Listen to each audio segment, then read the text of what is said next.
What's up, good people? Thank you very much for clicking this video. On yet another beautiful day, man. You are loved and respected. Here, as this day, we are all about love, peace, forgiveness, and unity as our message to the world out there. Help us spread this message by watching till the end and hitting the like button. Straight out of Africa with lots of love. Tell us where you're watching from, man. Oh, and by the way, being informed is like a new year that you have jumped to another year.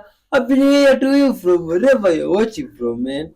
Let's dive in. Good vibes. New Year full of love. Yo guys, watch this.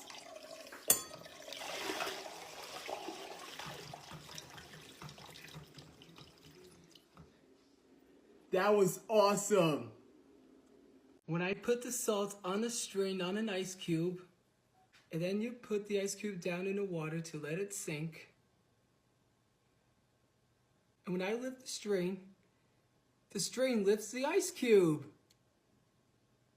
This is how to make a lemon volcano. First, you put on food coloring, and then you put on baking soda, and then you stuff it.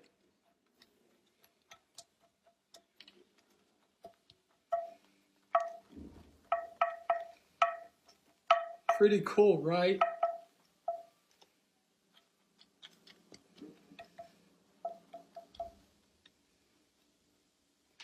So cool, right? When I put this bendy straw in the water all the way, and when I put the straw between these cups, the water goes through the straw from one cup to another. This is called the siphon effect, which means the vacuum effect. That's cool. When I put the egg in the water, the egg sinks. And when I put the egg in the salty water, the egg floats. You can dye lemons into different colors, and I'll show you how to do it in a simple way. Add a few drops of food coloring and stir it all with water, and submerge the lemon in the water for 15 minutes. And after that, the lemon is now colored. So that is how you do it. You can use them to stick it on the glass cup and drink some lemonade. When I looked at the sun through this big telescope, I can see that the sun is red and it has dark spots on the surface of the sun. They are called sunspots. Look how an ice cube melts in the vegetable oil. The melted ice is more dense than oil, so it falls through the oil and mixes with the water below. Pretty cool, right? When I flip the bottle of Coca-Cola with Mentos in it quickly, it stays in a bottle while it erupts normally. So the Coca-Cola didn't spill because of a centrifugal force. So I call this one the spinning eruption. Oh, that's interesting, man. There's something in the center of the earth that's magnetic. That's why compasses work on a flat earth. They only work on a level plane because they're drawn to the center. Something is magnetic in the center. That's how they work. It's the Alexander Gleason map of 1892. You come over here to 1569. This is the Mercator. This is a projection. This is a blown up projection of the North Pole. Back then, they knew that there was a black magnetic rock sitting right in the center of the North Pole. They called it Rupus nigra. These maps were not fictional. They didn't make this stuff up. They worked really hard on documenting this stuff. This is the Urbano Montes map, 1587. It's the same time, 1569, 1587. They worked hard on this stuff. This is the earliest accepted map of the world. Come over here, 1892, Gleason, everything's frozen. We can't see anything. We can't see the four rivers that go to the center. Same thing here, he's got the four rivers, right? And then how do you get a north center and a south exterior? Like if the earth was a ring magnet, let's say, let's follow those lines. Let's see what it looks like if it was a ring magnet. There you go. What would that look like? Look what it does. That's ferrofluid on a ring magnet. Look at the center. Look at Rupus nigra right in the middle of that. Look at the shape that this makes, and look at the shape of the land masses on these maps.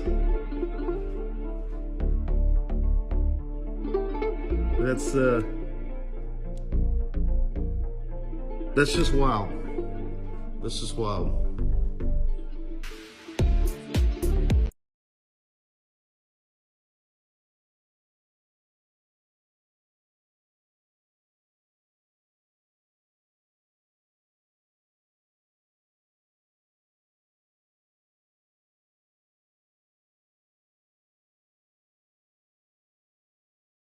Oh, oh my God. Oh, what's this?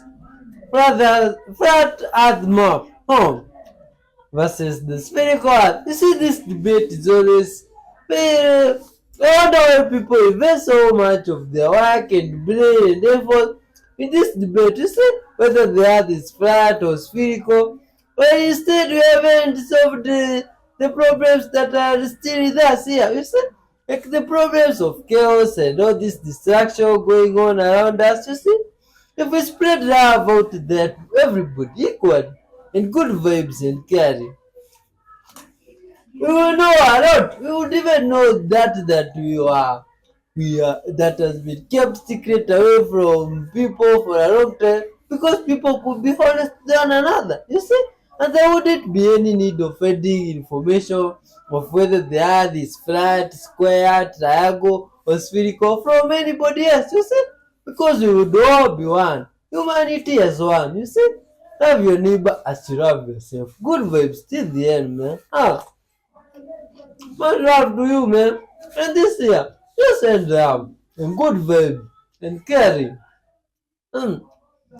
You see, like now here the sun rises and goes and sets, and it's creepy how it's like the sun is loco and it's like somewhere where you can just reach it. And you wonder what's happening. You see, this is stuff happening all over, man. But even as you share what you think about whether the earth is flat or spherical in the comment section, please tell us. Do you think there's really importance of sending love out there, you see, and caring? Because that is what we believe in here. Love, caring, forgiveness, peace, and all good vibes, man. You see? We can hit the world with that. Look at this. Hmm. This is very creepy. Hmm. Oh my God.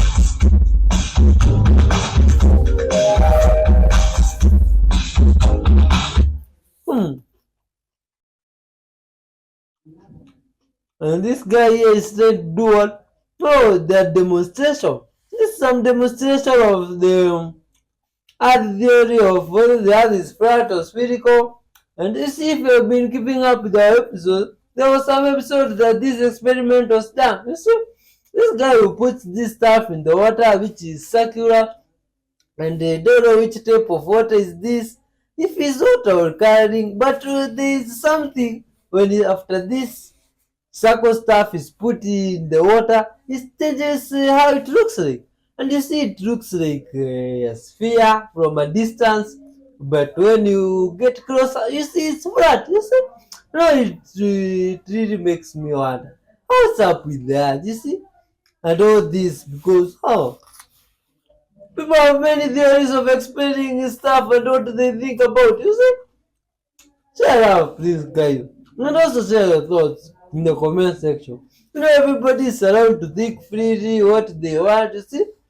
But in the end, we're all humans. That's why you can think the way you want from different places of the world. And sometimes thoughts align. Good vibes, man. Hmm.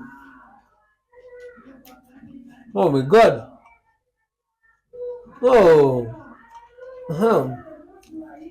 Oh, this is the demonstration that this guy was talking about. Oh. These all they are placed here, they look spherical if you look at them, but maybe you get only one is spherical.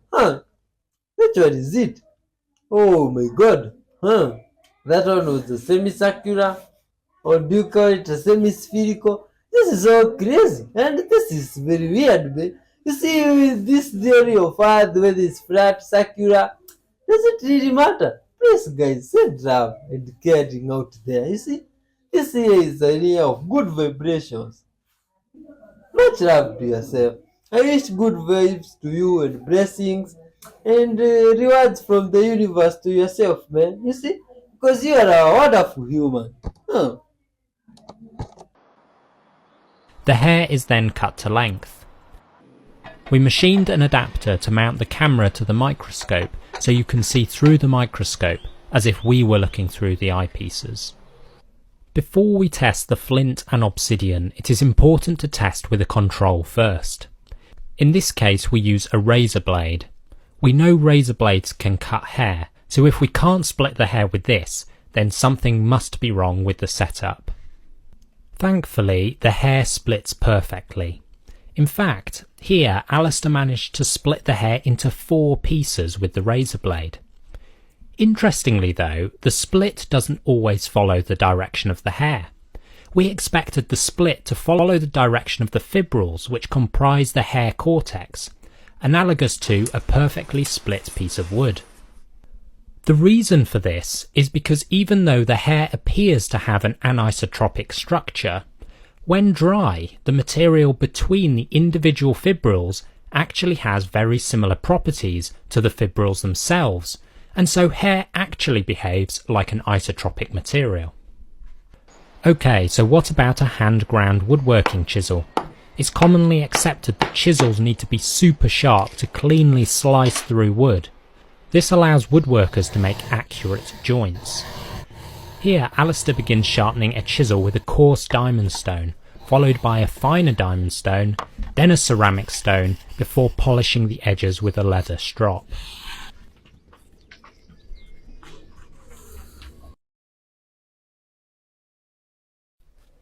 Bro, I gave this man a fucking pistachio. He went up the tree and he came back down with a cookie, bro.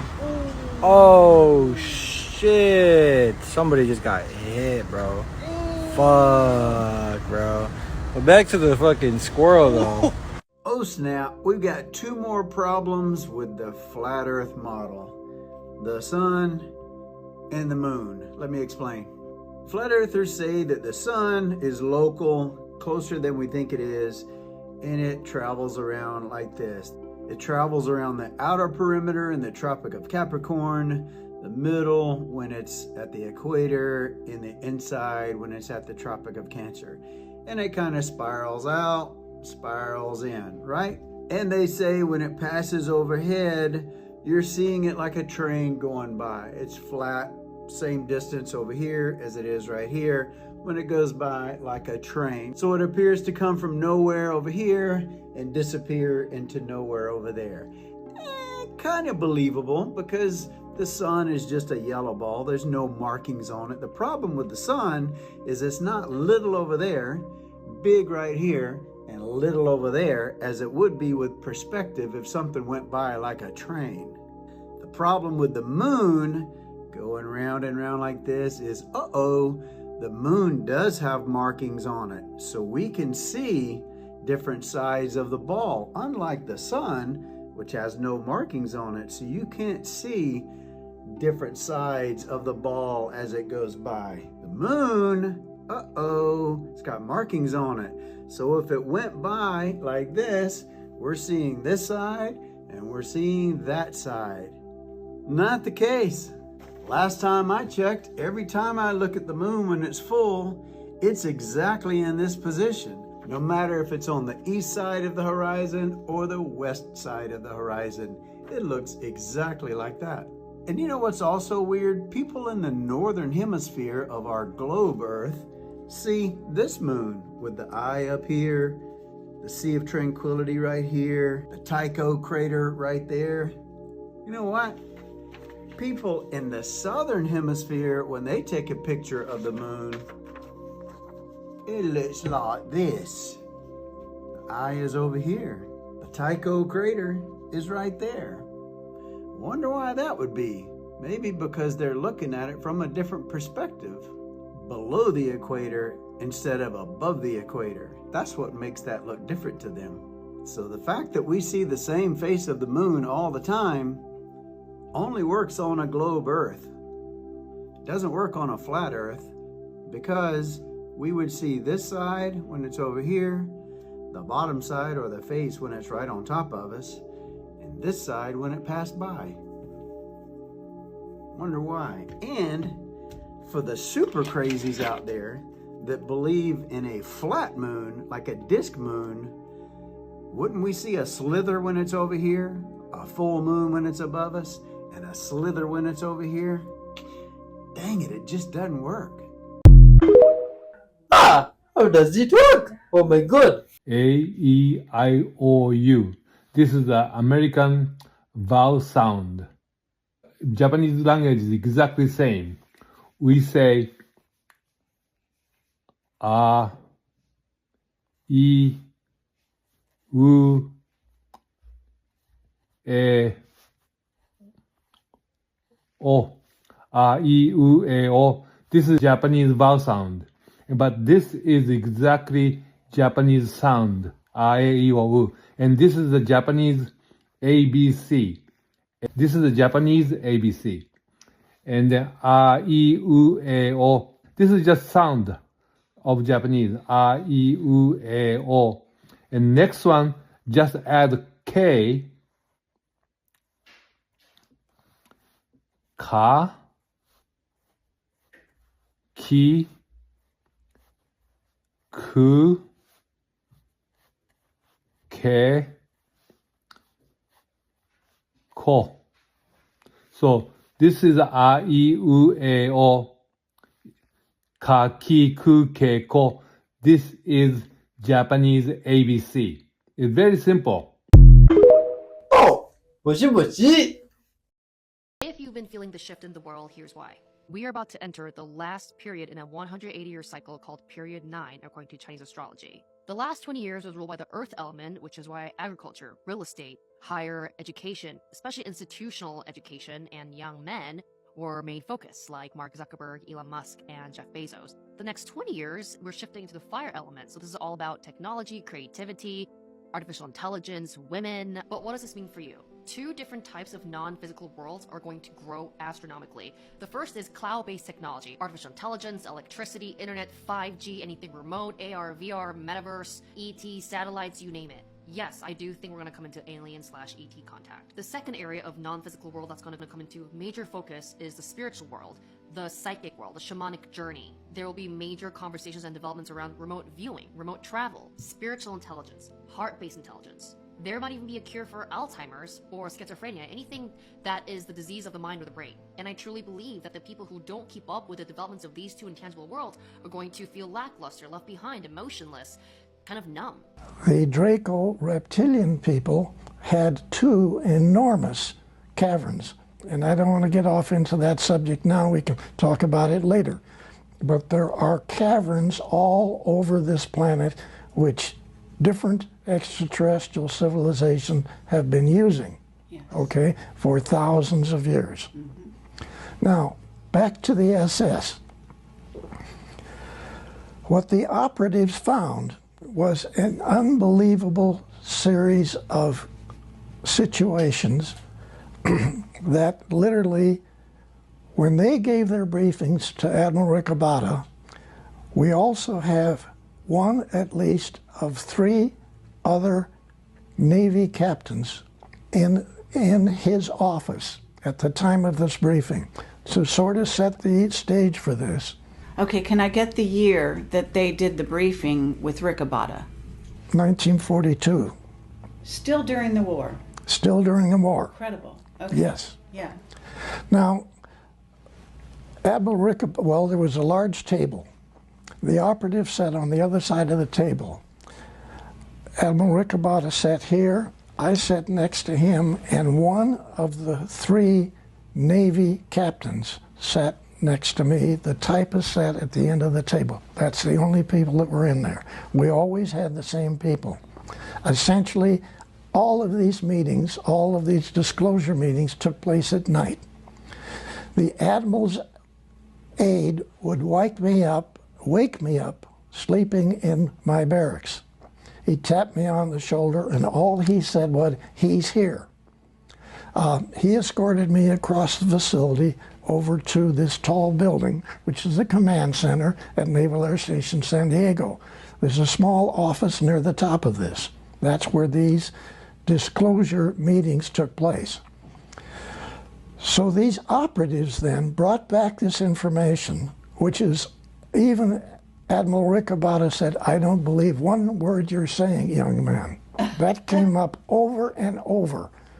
Okay, can I ask you the name of the other Navy captain, or are we not to know who that is? Actually, I have to say I can't remember it right now, so right. that gets me out of it.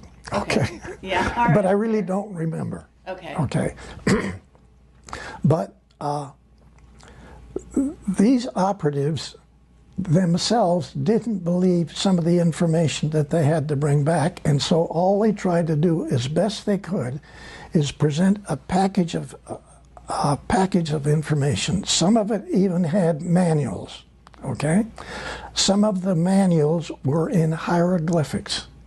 All of the manuals were in German. Then they had photographs taken inside of research facilities in Germany. They had photographs of UFOs. They had photographs of maintenance people working on UFOs. They had photographs inside of the UFOs. Okay, now I want to ask you something, because these operatives, you're calling them operatives, were these regular human beings, and how were they getting access to Germany at this time to get this information? Was this something that they were allowing the Americans to have? What was the relationship? Okay, basically, Were they spies? all of these young men were either lieutenant JGs or full lieutenants in the Navy's intelligence. These people were all American-German family people. All of these fellas knew Germany. They even knew all the accents in different areas in the surrounding countries. These are beautiful guys who were dedicated themselves to be essentially spies for the U.S. Navy. Okay. Now, this was totally unaware with the Air Force. All right. Everything that I'm talking about is on the Navy side of what took place way back then. Right. Okay? So these operatives would bring back photographs of the different vehicles. They would bring back data, sometimes documents, all in German, and or some of it in what was then considered to be the closest thing was to be essentially hieroglyphics that we found later on underneath the pyramids. Okay? So that's the best description I can give you of what some of the data was. Obviously, this was information that was not given to Germany by extraterrestrials using English language, where otherwise many meetings that took place later on with extraterrestrials, they could give you the information in 10 or 20 different languages. But that's not what we got, okay? So they would actually attempt to tell this panel everything that they were able to find and what was most important. And we then would take that information, and I had 11 or 12 young ladies who could take this information, which the first girl typed, run copies of, and then put together different, what they called packages, which essentially were proposals, okay? These proposals then were then to be disseminated around the United States in secret facilities. Now, I want to make one point very clear here. Actually, what was on the Rinse radio program last night was a document that actually was put together later at Douglas, because Douglas got one of these packages. I personally took it to Santa Monica Douglas as one of the first of 4 top, not aerospace, aircraft companies, which became aerospace later on. Remember, everything that we're talking about here, I don't know how to make this clear. You're trying to decipher, you're trying to understand not just other extraterrestrial people information, but everything that you're getting is totally unreal to every single PhD on the planet. I have to say, people don't realize what took place in 1942 in the Naval Air Station at San Diego. This is unbelievable. And it's not just a statement of unbelievable, you couldn't understand it. When the documents were then taken, and I had to use one of the 2 airplanes that Admiral Riccobotta had. He had a twin-engine Lockheed Electra, which we used to fly back in the eastern part of the country to laboratories and naval bases. And then he had a 7-passenger high-wing single-engine plane, which we flew to Douglas and into Lockheed, out on the desert to the Navy facilities out there. So we put together rough information, and I want to try to explain what that information was. All it consisted of was a typed version of what the operative said, copies of that.